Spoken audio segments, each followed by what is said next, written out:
Siguiendo con los temas que estamos analizando, ya vimos todo lo que tiene que ver con la competencia en materia del proceso sucesorio, vimos el fuero de atracción, vimos cuestiones relativas a la acumulación de procesos, de trámites.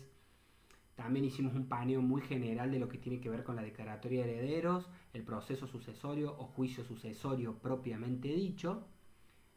Y ahora la idea es ya ingresar con mayor detenimiento en el trámite concreto del proceso sucesorio, en primer término la declaratoria de herederos y luego el juicio sucesorio propiamente dicho. En relación a la declaratoria de herederos, tenemos que lo primero que debemos analizar es quiénes pueden solicitar la declaratoria de herederos, es decir, quiénes revisten la calidad o que quienes revisten la calidad de legitimación activa, quién tiene la legitimación activa para solicitar la declaratoria de herederos.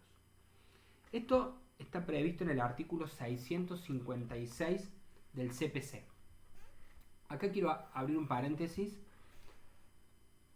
El análisis de los artículos del articulado y del trámite debe realizarse, como algo ya adelantamos, con el CPC en mano y también con el Código Civil y Comercial de la Nación. Porque si hay un lugar donde sufrió modificación en nuestro CPC en materia de trámite, es en el trámite del proceso sucesorio. Tanto modificaciones directas como cuestiones de fondo que inciden en el trámite. Por lo tanto, hay que verlo con los dos códigos a mano. Volviendo al tema de la legitimación activa, debemos decir que la legitimación activa la tienen, quienes la poseen son aquellos designados en el artículo 656. En primer lugar, los herederos o sucesores, dice el artículo, luego los cesionarios, los legatarios, el albacea y los acreedores de los herederos o del heredero en defecto de este. Y resalto el defecto de este, que luego lo vamos a analizar más detalladamente. En cuanto a los herederos o sucesores, no hay mayores complejidades. Digamos, tiene que ser aquel heredero que tiene vocación hereditaria actual. Y si no es el heredero que tiene vocación hereditaria actual y es uno que tiene vocación hereditaria eventual, por ejemplo, si el causante tenía descendientes y ascendientes y le inicia el ascendiente, puede venir después un descendiente y desplazarlo, porque en realidad la vocación hereditaria actual era la del descendiente. Pero básicamente para analizar la calidad de heredero y demás, eso hay que ir a las normas de fondo del Código Civil y Comercial, donde lo establece el mismo código. En cuanto a los cesionarios son aquellos que ocupan la posición del heredero. Es decir, aquellos que adquirieron los derechos hereditarios mediante una transmisión por una cesión realizada por algún heredero. Un heredero cedió sus derechos hereditarios a un tercero que se constituye en cesionario y comparece al trámite a solicitar la declaratoria de herederos en su calidad de cesionario. Es decir, ocupa el lugar del heredero, la posición del heredero. En cuanto a este punto, en relación a la cesión de derechos hereditarios, tenemos que hacer algunas aclaraciones. En primer lugar, el Código Civil y Comercial nos impone que la cesión de derechos hereditarios se lleve a cabo por escritura pública. De manera que, si alguien invoca la calidad de cesionario con un instrumento privado, ese acto no podríamos admitirlo porque no está cumplimentando con los recaudos que establece el Código Civil y Comercial de la Nación. Entonces, si bien es una cuestión de fondo, tiene incidencia directa con el juicio de admisibilidad que se debe efectuar a la hora de la presentación de la declaratoria de herederos. Segundo lugar, hay que aclarar que la cesión de derechos hereditarios se realiza una vez que se produce la apertura de la sucesión. Apertura de la sucesión que, como vimos anteriormente, se produce con la muerte del causante. Lo habíamos distinguido de la apertura del proceso sucesorio. Nadie puede ceder los derechos hereditarios con antelación anteriormente a la apertura de la sucesión o a la muerte del causante. El Código Civil y Comercial claramente, expresamente prohíbe la cesión de derechos hereditarios futuros. Hasta tanto no se produzca la apertura de la sucesión o la muerte del causante, no se pueden ceder esos derechos hereditarios. Ahora bien, acontecida la muerte del causante o la apertura de la sucesión, allí sí se puede formular o se puede transferir los derechos hereditarios. ¿Cuándo producen efectos estas transferencias de estos derechos hereditarios? Esto también es importante. Hay dos momentos. Entre los contratantes, es decir, el heredero, y el cesionario, aquella persona a la que se cedió, se produce desde que se produce el contrato, desde que se hace efectiva la cesión mediante el instrumento público del que habíamos hablado. Pero del cesionario con el resto de los herederos, desde que esa cesión es acompañada al expediente y toman conocimiento en el expediente el resto de los herederos. Esto no es una cuestión menor, pero es importante saberlo. Entonces dijimos hasta ahora que legitimación activa revisten los herederos o sucesores, dice el código, los cesionarios. El albacea es aquella persona que es encomendada mediante un testamento para que realice la distribución de los bienes que deja el causante. No genera mayor complejidad que esta, digamos. El albacea puede iniciar la declaratoria de herederos, se encuentra habilitado y legitimado. Los legatarios también. Los legatarios son aquellos sucesores a título singular instituidos mediante un testamento, es decir, el causante le deja un bien concreto por ejemplo, a una persona determinada mediante un testamento. Ese es el legatario, es un sucesor a título singular. ¿Cuál es la particularidad? Que no tiene derecho a crecer, simplemente lo enuncia, digamos, no como el heredero que sí tiene derecho a crecer, es decir, si son varios herederos y uno rechaza la herencia, el resto de los herederos, pueden acrecer. El legatario no, el legatario participa por ejemplo, el bien determinado que le dejó el causante. Si otro heredero después renuncia a la herencia, el legatario no va a tener derecho a crecer. Y finalmente, y acá quiero analizarlo con mayor detenimiento, los acreedores de los herederos, en defecto de este, dice el CPC de Córdoba. La primera salvedad que hay que hacer, o aclaración, es que se trata de los acreedores de los herederos. No los acreedores del causante, que ya lo vamos a ver posteriormente, sino los acreedores de los herederos. Y dice en defecto de este. Claramente la designación en defecto de este a lo que se refiere es a una acción subrogatoria. Es decir, si no le inicia el heredero ante la inactividad del heredero, lo pueden hacer los acreedores del heredero. De modo que acá lo que hay que aclarar es que no es que los acreedores del heredero pueden ir y pedir la declaratoria de herederos directamente y sin más. Es decir, hola, soy acreedor y vengo a iniciar la declaratoria de herederos. No. Tiene que haber una inactividad del heredero, digamos. Ahora bien, ¿cómo se prueba esta inactividad? O ¿cómo se configura esta inactividad? Lo primero que hay que decir es que los herederos tienen un plazo legal que es de caducidad, previsto por el Código Civil y Comercial, de 10 años para aceptar o repudiar una herencia.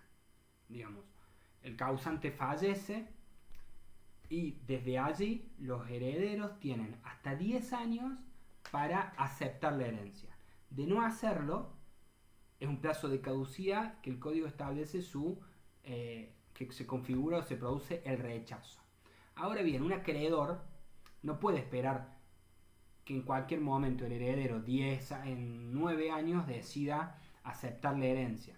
Entonces, ¿qué es lo que prevé el código? El código prevé que se lo puede emplazar al heredero para que acepte la herencia, que se fije un plazo entre 1 mes y 3 meses para que el heredero se manifieste si va a aceptar o rechazar la herencia, y si no la acepta, también el código habilita a que el acreedor se subrogue para que el juez lo habilite a aceptar esa herencia.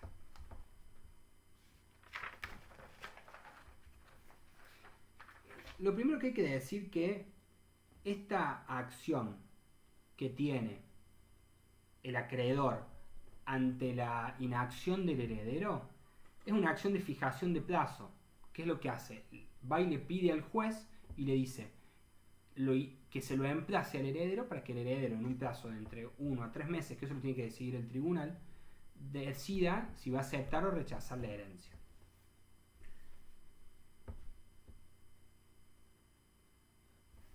Producida esta inacción, por lo tanto dijimos que se tiene que dar una inacción y se tiene que acreditar esto.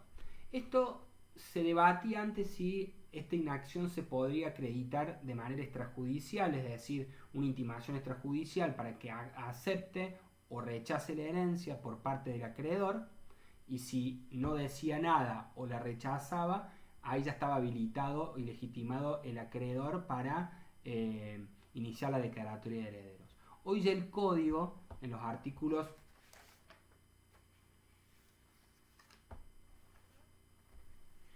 2289 y 2288 establece claramente que esa intimación o emplazamiento debe ser judicial. Es decir, el acreedor se tiene que presentar ante el tribunal, solicitar que el tribunal le emplace, o sea, emplazarlo judicialmente, mejor dicho, y ante esa inacción o que nada diga el heredero, tiene el acreedor la vía para iniciar la declaratoria de herederos. Por lo tanto, acá la aclaración que hay que hacer es que no es que el acreedor sin más o directamente puede iniciar la declaratoria de herederos, sino que tiene que producir este proceso previo y luego de haberlo cumplimentado puede iniciar la declaratoria de herederos. Ahora bien, si le inicia y está en trámite y el heredero después la quiere continuar, comparecer y seguir, eso es factible. En cualquier momento del proceso el heredero puede ingresar al proceso y seguir con el trámite de la declaratoria de herederos. Se ha discutido cuál es la vía idónea impugnativa para cuestionar en aquellos casos que el acreedor inicie la declaratoria de herederos sin hacer toda esta cuestión previa que mencionamos. El tribunal no lo advierte y admite la declaratoria de heredero. Entonces, algunos autores hablan de un incidente de nulidad, otros autores hablan de una reposición con apelación de subsidio en su caso y demás. Simplemente lo enuncio, digamos, no hay una posición marcada definitiva, el Tribunal Superior de Justicia no se ha expresado sobre la cuestión, de manera que es simplemente un debate en la doctrina y demás.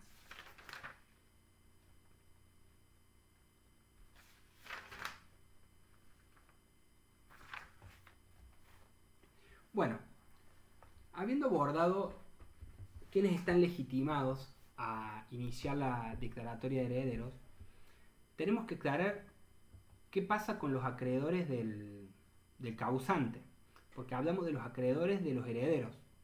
Ahora, ¿qué pasa con los acreedores del causante? Los acreedores del causante pueden iniciar la declaratoria de herederos, no pueden y demás. El Código Procesal Civil y Comercial de nuestra provincia expresamente lo prohíbe.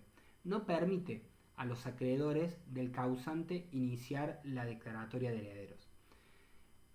Por un lado ha sido cuestionado esto, Zavala González cuestiona esta prohibición, pero por otro lado también hay que decir que no tienen un agravio concreto y un perjuicio evidente los acreedores del causante, porque en todo caso lo que pueden hacer es demandar a la sucesión, a los herederos, trabar medidas, embargos, oponerse a la partición, digamos, y hasta quizás sea más fácil porque siguen su acción de manera ordinaria, digamos, inician una acción y terminan con una resolución favorable y después cobrarán en el momento que corresponda la creencia, digamos. pero no iniciar en el trámite de declaratoria de herederos y demás. Por lo tanto, no estaría muy claro cuál sería el agravio que tienen los acreedores del causante que harían posible la legitimación activa de este. El código los habilita a iniciar, a trabar embargos, a oponerse a la partición y hasta incorpora el nuevo Código Civil y Comercial la cuestión del legítimo abono. Legítimo abono que está previsto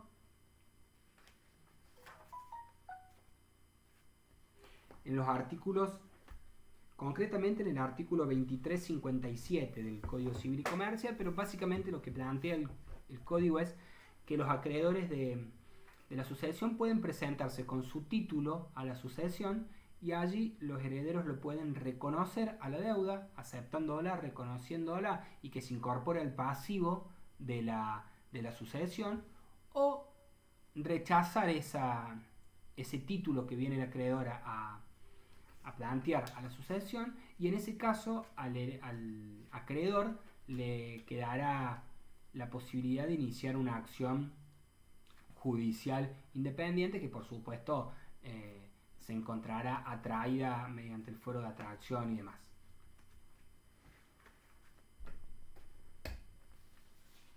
Bueno,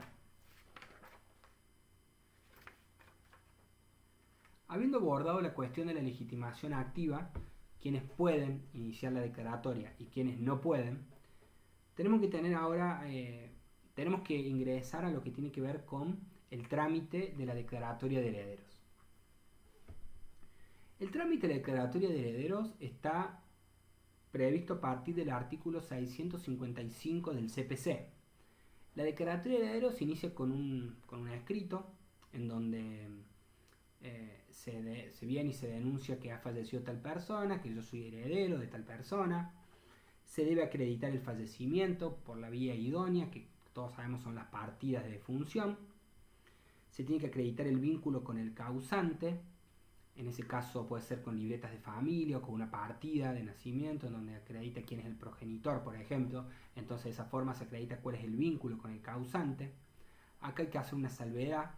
Solo el solicitante tiene que acreditar el vínculo, no hace falta que sea la de todos los herederos. Esto ya lo ha dicho la jurisprudencia, la Cámara Novena, por ejemplo, creo que tiene un fallo en relación a esto. Y además el peticionante tiene que denunciar el domicilio real de los otros herederos, domicilio real que conozca, de los herederos o coherederos conocidos, digamos. Los denuncia. Posteriormente, el tribunal va a ordenar que se libre oficio tanto al registro de juicios universales como al registro de disposiciones de última voluntad. En relación al primero, el registro de juicios universales, se va a notificar el inicio de esta declaratoria de herederos. En el caso de que sea la única que exista, se va a tomar razón de la declaratoria de herederos, el registro va a notificar eso al tribunal y se va a continuar con el trámite. Ahora bien, puede suceder que el registro de juicios universales diga que ya existe una declaratoria de herederos, por lo tanto al peticionante no le va a quedar otra que ir a esa declaratoria de herederos o, en su caso, pedir la declinatoria de competencia y meterse en un conflicto de competencia, digamos. Pero esas son las opciones que se habilitan luego de oficiar al registro de juicios universales. En segundo lugar, se va a oficiar al registro de disposiciones de última voluntad, que es un registro habilitado en el Colegio de Escribanos, en donde se encuentran inscriptos o registrados los testamentos por acto público, y se le va a solicitar si allí se encuentra algún testamento y demás, o si tiene inscrito algo, y el registro va a informar esta cuestión. Una vez que se sustancia esta cuestión previa a estos dos oficios, a estos dos registros, se admite la declaratoria de herederos. El tribunal va a admitir la declaratoria de herederos siempre que, como dijimos, no exista otra declaratoria de herederos del mismo causante. Una vez admitido, se va a citar en forma directa a los herederos y legatarios conocidos, es decir, a aquellos denunciados por el peticionante de la declaratoria de herederos, y se los va a notificar en su domicilio real, en el domicilio real que se haya denunciado. Ahora bien, puede pasar que el heredero peticionante no conozca esos domicilios. Bueno, está obligado a hacer un trabajo de investigación y en su caso, mediante los recaudos que impone el Código Procesal, en todo caso publicar edictos. Pero edicto a los efectos de notificarle a los herederos conocidos.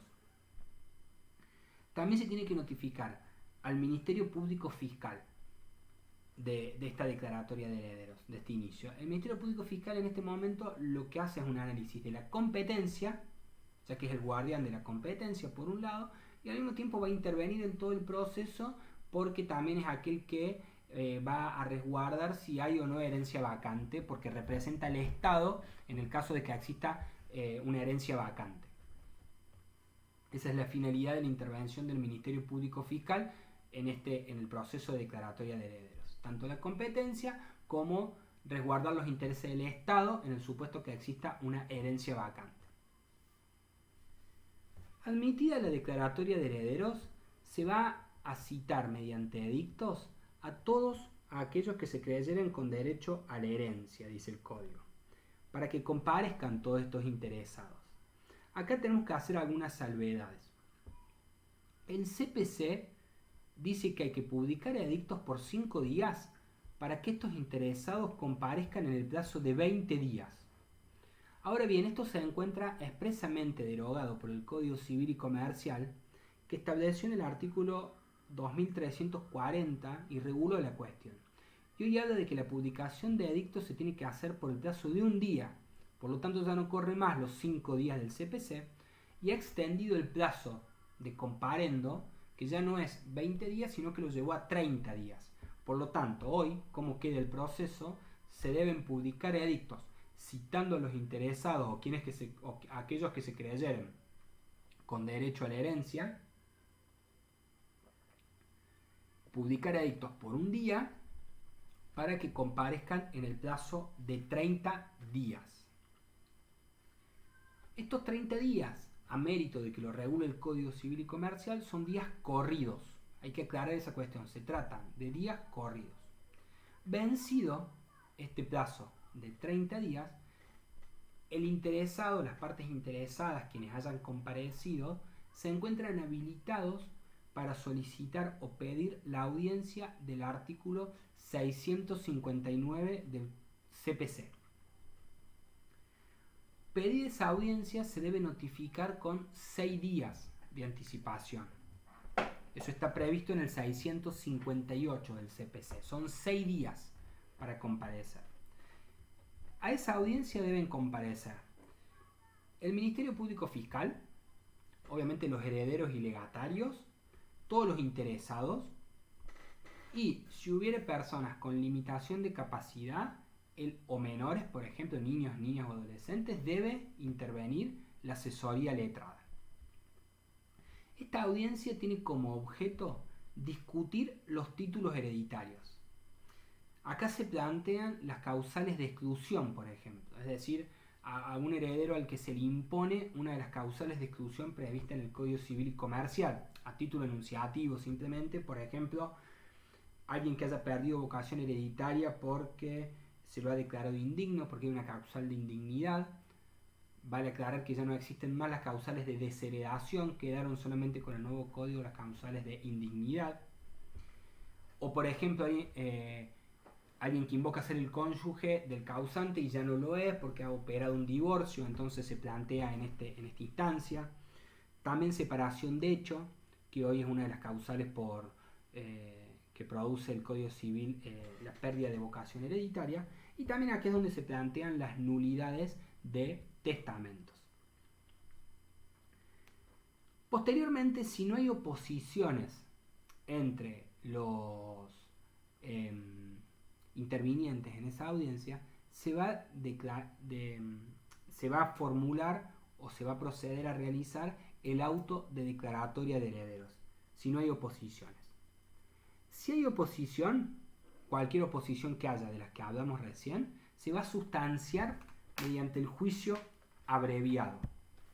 Ambas cuestiones están previstas en el artículo 661-662 del CPC. Puede suceder que entre la audiencia del 659 y el auto de declaratoria de herederos, entre que se confecciona y demás, en ese interín, en ese espacio temporal, algún interesado, algún heredero o aquel que invoca la calidad de heredero, comparezca al trámite. Allí, si no hay oposición del resto, va a ser incorporado en la declaratoria de herederos. Ahora, si sí hay oposición, va a tener que intervenir, dice el CPC, como el trámite prescripto para las tercerías. Algunos autores, esto está previsto en el artículo 663 del Código Procesal Civil y Comercial, bajo el rótulo de nuevos pretendientes. Acá el código habla de tercerías. Algunos autores aclaran que en realidad lo correcto sería hablar de intervención de terceros. Sin perjuicio de eso, lo que hay que aclarar es que, reitero, si viene alguien después de la audiencia invocando ser, por ejemplo, heredero, y todavía no operó, no se produjo, no se dictó el auto declaratoria de herederos, si entre todos los herederos hay acuerdo, todos los interesados hay acuerdo, se lo incorpora. Si no hay acuerdo y alguien lo cuestiona, se va a tramitar por, acá dice tercerías el código, pero algunos hablan de intervención de terceros. Finalmente hay que aclarar que de dictarse el auto declaratoria de herederos, puede suceder que posterior a la declaratoria de herederos venga otro interesado y denuncie o argumente que tiene vocación hereditaria. ¿Cómo se sustancia esto? Porque la declaratoria de herederos ya quedó confeccionada, se dictó el auto. El código dice en el 664 que se tramita mediante una vía ordinaria, que es la de petición de herencia. Concretamente dice, la declaración de heredero y de la posesión de herencia se entenderán hechas sin perjuicio de terceros. Es decir, como la declaratoria de herederos no causa estado, se produce sin perjuicio de terceros, a ese interesado no es que perdió el derecho, sino que debe iniciar una acción ordinaria, que es la acción de petición de herencia, para que le sea reconocida esta vocación hereditaria.